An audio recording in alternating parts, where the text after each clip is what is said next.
ஒரு state of wellbeing இருக்கும், leaderships character வளரும். இந்த மாதிரி பல பெனிஃபிட் இருக்கு. அதுக்கு இந்த அத்லெட்டிக் பெர்ஃபார்ம் பண்ணுறதுக்காக இவ்வளோ எஃபர்ட் போட்டு உண்மையாலுமே இன்டர்நேஷ்னல் லெவலில் எப்படி நடத்துவாங்களோ அந்த விதிமுறைகளின் அடிப்படையில் நம்ம தருமபுரி மாவட்டத்தில் இவங்க தருமபுரி அத்லெட்டிக் அசோசியேஷன் நடத்தி இருக்கிறது எனக்கு ரொம்ப மகிழ்ச்சியாக இருக்கிறது.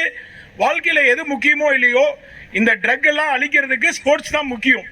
சாதாரண நம்ம ஒரு ட்ரக் ஒரு பேட் ஹேபிட்டில் அடிக்ட் ஆகிட்டோம்னா அதுலேருந்து வெளியில் வர்றது வாய்ப்பே இல்லை.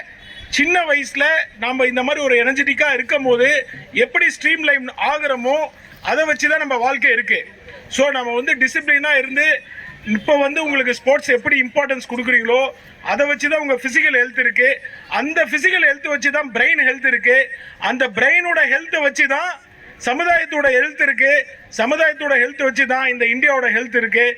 இந்த இந்தியாவை பார்த்து இன்னைக்கு உலகமே ஆச்சரியப்படுறதுக்கான காரணங்கள் நம்ம எல்லாரும் பாடி ஃபிட்டாக இருக்கக்கூடிய யோகா, தியானம், ட்ரெடிஷ்னல் வழி, ஸ்போர்ட்ஸு, பல இது மாதிரி ஹெல்த் பெனிஃபிட் உள்ள ரகசியமான ஒரு வித்தைகள் ஒரு தியானமாக இருக்கட்டும், ஃபிசிக்கல் எக்ஸசைஸாக இருக்கட்டும் இந்தியாவில் இருக்கிறது. பெரிய பெரிய சித்தர்கள், மகான்கள், இந்த மாதிரி ஸ்போர்ட்ஸ் பர்சன்ஸ், நம்ம உங்களுக்கு தெரியும் பாரா ஒலிம்பிக்கில் மாரியப்பன்